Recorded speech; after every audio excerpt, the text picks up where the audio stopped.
हमारी ये कहानी माया के बारे में है। कुछ साल आगे उसके साथ एक बहुत ही बुरा कार एक्सीडेंट हुआ था, जिसमें उसने अपनी माँ को खो दिया और साथ ही अपनी खूबसूरत चेहरे को भी।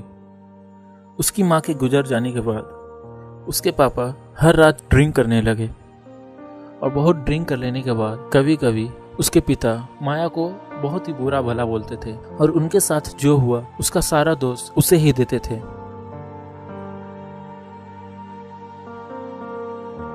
और ज्यादा नशे में उसे कभी कभी पीटते भी थे।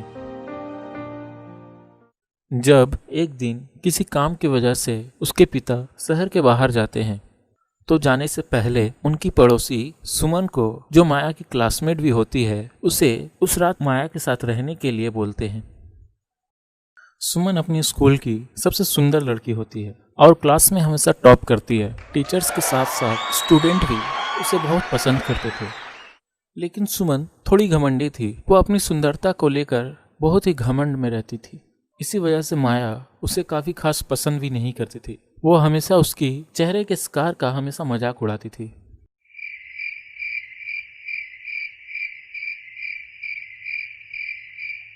और जब वो उसके साथ उस रात रहने के लिए आती है, हमेशा की तरह ये बोलकर उसका मजाक उड़ाती है कि ऐसा चेहरा अगर मेरा होता, कब का अपना जान ले लिया होता। और ये बोलकर आईने के सामने बैठ जाती है और अपनी चेहरे की तारीफ करने लगती है। तारीफ करते हुए मेकअप लगाना स्टार्ट करती है। मेकअप लगाते हुए वो बोलती है कि शायद इस मेकअप से तुम्हारा स्कार भी छिप सकता है। यह बोलकर वो माया की तरफ मुड़ती है। माया नोटिस करती है कि मिरर में सुमन की रिफ्लेक्शन नहीं है, वो किसी और ही लड़की का रिफ्लेक्शन है। माया और सुमन मिरर में उस अनजान लड़की का रिफ्लेक्शन देखकर घबरा जाती है और वो लोग कुछ समझ पाते उससे पहले ही मिरर से वो लड़की निकलकर सुमन के सामने आ जाती है और उसे अपने साथ मिरर के अंदर ले जाने लगती है। माया सुमन को काफी बचाने की कोशिश करती है, लेकिन वो अनजान लड़की उसे मिरर के अंदर लेके चली जाती है।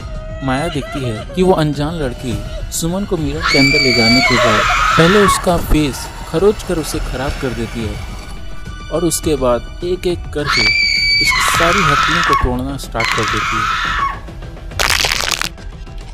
ये सब माया के आंखों के सामने ही हो रहा था, लेकिन वो कुछ कर नहीं पा रही। ये सब होने के बाद वो लड़की मिरर के अंदर से चुप रहने का इशारा करती है और गायब हो जाती है। इन सब के बाद माया काफी शॉक हो जाती है और उसे समझ नहीं आ रहा था कि उसे आगे क्या करना है।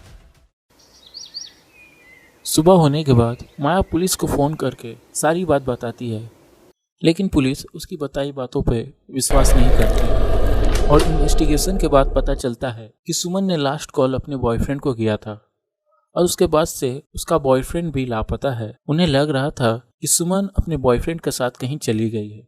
माया सोचती है उस रात जो उसके साथ हुआ, क्या वो हकीकत था या कोई बुरा सपना।